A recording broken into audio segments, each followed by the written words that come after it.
she said to me, this is what a pre-existing condition looks like. And this is my son, and I will do anything for him to make sure he has his health care.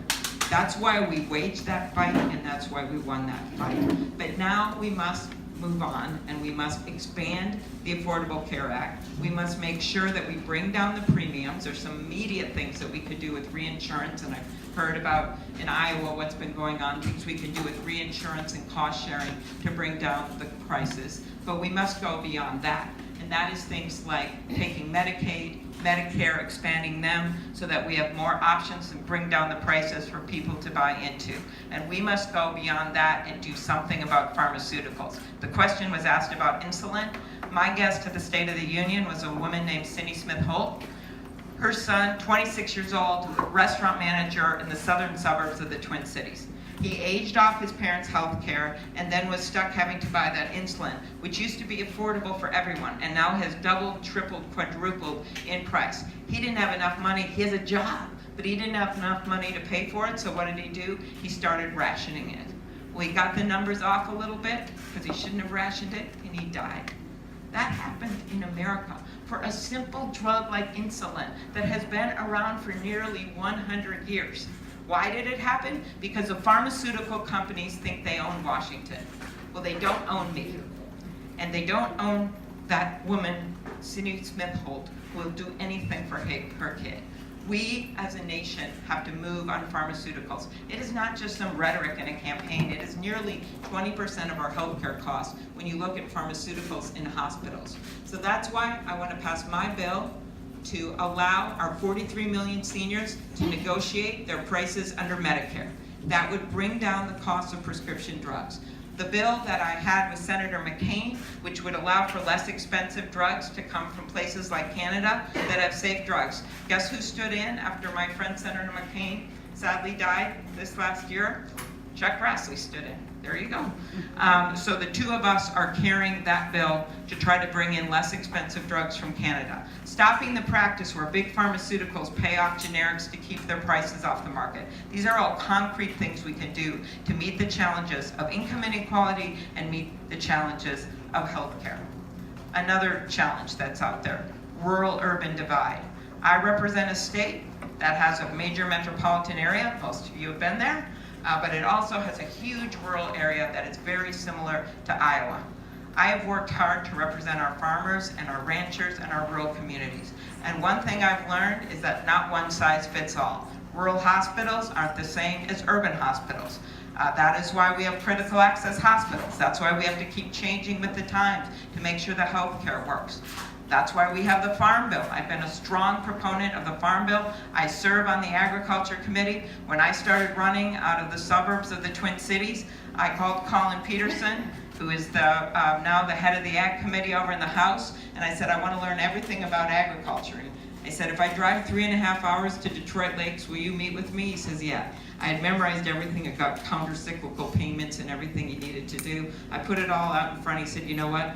And no one really knows and understands all this stuff. They just know that the people in rural America want to have a fair shake, that they want to pass on their farms to their kids, that they want to be able to live there. And I said, all right.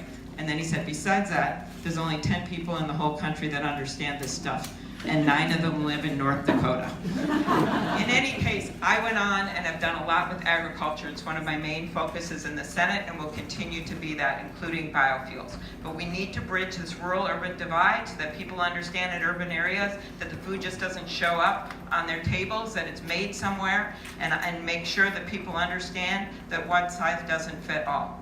Another challenge, climate change. On that one, I believe day one, when I am president, we will put ourselves back in that international climate change agreement, right? Because that's a big part. We are the only country that is not in that agreement. It makes no sense at all. Syria and Nicaragua weren't in the agreement, and they got in the agreement. So we remain the only one. Bringing back the clean power world. Doing something about gas mileage standards. Those are practical things that we can do, and it is about time. Making our world safer by standing with our allies. Look at what the president has done. Tweet after tweet after tweet, taking our allies off guard, one policy then another, inconsistent messages. This is not how you do foreign policy. Investing in diplomacy again. Standing to modernize our military by looking at cybersecurity as a major component. That is how we keep our world safe. It is not by standing in the past, it's by moving forward to the future. And that includes domestically. We were all horrified by what happened in Aurora, Illinois. And we come in Iowa and Minnesota from states that value the outdoors, right? Minnesota has a huge percent of our households have guns, are hunters, and we respect that. I respect that. I look at every one of these policies that are proposed and I say, does that hurt my Uncle Dick in the deer state? And I can tell you they don't.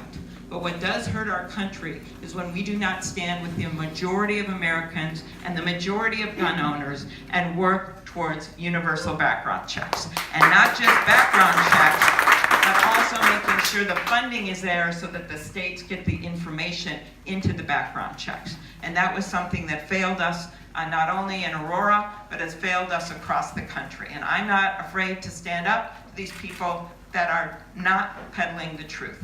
The truth is that we can do some common sense things to reduce gun violence, and we have to get it done. I'll never forget having the families of the Sandy Hook kids in my office right before we had the vote. And I had to tell them, I just talked to Senator Manchin and Toomey, two A-rated, right? A-rated legislators from the NRA. They came together for background checks. And I had to tell this family, I just talked to Manchin and we didn't have the votes to get it done. And this mom said to me, you know what? My kid had autism. And every day he'd point up at the refrigerator at the picture of his school aide who was there by his side. And then he went to school that day and he never came back. And she described standing in the firehouse, waiting as kid by kid would come in and knowing her child was never coming into that firehouse. And as she sat there sobbing, she thought everything about her child, and then she remembered the school aide and knew that she would never leave his side. And when they found them dead, shot multiple times, that school aide had her arms around that little boy. Those families had the courage to come to Washington to advocate for something that wouldn't have saved their babies. You know why? That shooting was a different case, but they knew that background checks would be the best way to save lives, especially for suicides and domestic violence. They had the courage to do that, but the Congress didn't have the courage to pass that law. So the time is now, America. The time is now, Iowa, to get this done. There are so many challenges we can meet when we put these divides away.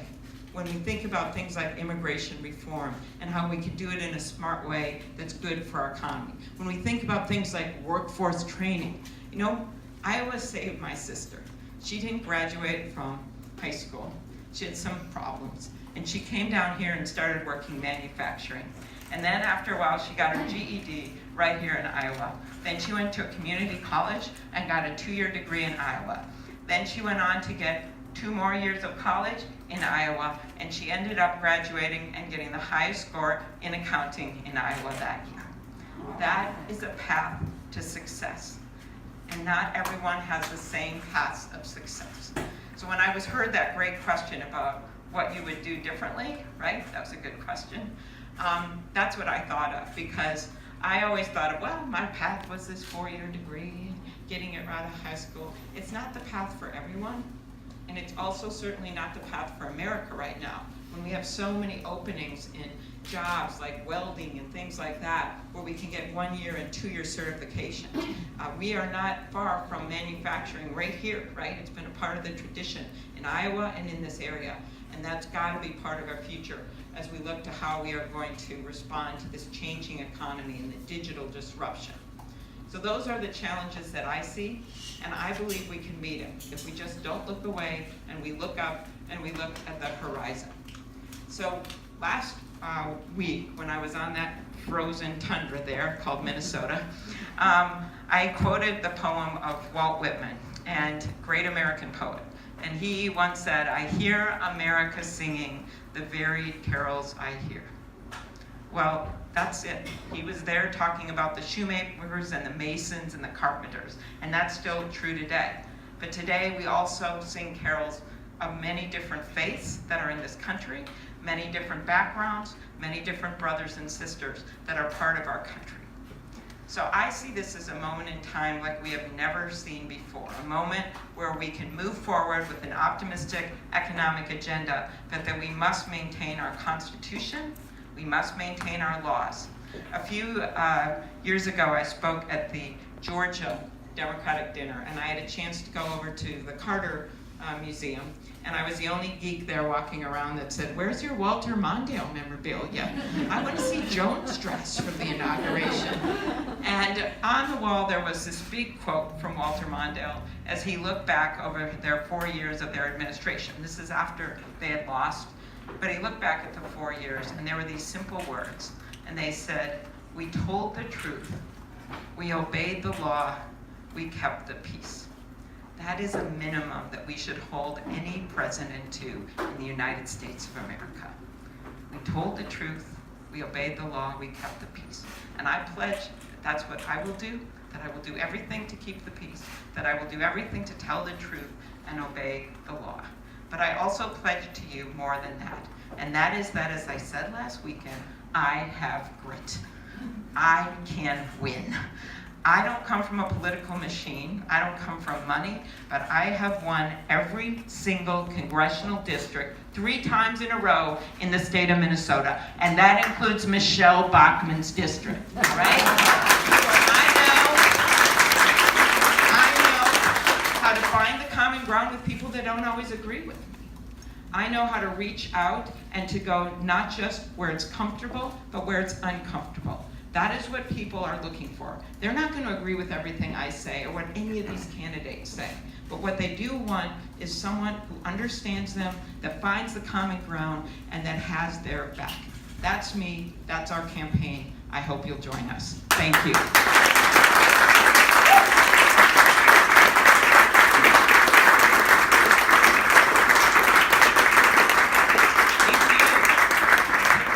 Questions before we go to the spaghetti dinner. Are you worried about the roads? It's a very quick, easy drive. Okay, all right. When my husband and I were in between insurance, I used to Canadian drugs and they were fine. They're manufactured in the same parts of the world like American drugs are.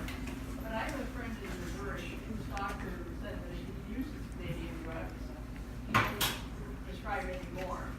Because I think the pharmaceutical companies are influencing doctors.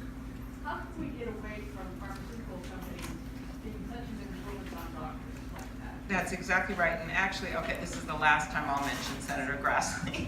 But he and I passed a bill called the Sunshine Act, which applies to pharmaceuticals and medical device. And you're exactly right, because it was even worse before. What was going on is that they were paying doctors to use their products, right, basically, and maybe to do experiments or to try trials with different drugs, but they weren't disclosing it. So they were giving tens of thousands of dollars to medical professionals and not putting it out there. So that's a beginning, and that applies to both of them. But I think beyond that, a lot of this has to do, again, with how pharmaceuticals can just own everything. And the only way you can bring those prices down for a simple drug like insulin, to me, is if you have some consumer protections, which there's a number of bills out there to do that, but also that you get competition in. You could just do it straight away with safe drugs from another place, and states cannot do this individually. There's been court orders on that, but you could do it federally. We do it right now with drug shortages. That's a bill I passed with Senator Collins, that if you get to a point where we don't have enough drugs and we're running out of like kids' cancer drugs, you can get safe drugs from other countries. So what we could do is have a trigger if there's not enough competition, the drugs come in, or you could do it based on the prices. But there are many ways to get there, but right now, literally what happens, and I had a case with a drug called indomethacin, where one company bought the competitor. There's no protections in place. And so they own the same thing, and then they jack up the prices thousands of %. That is repeated over and over again in America. That's what happened with EpiPen, right?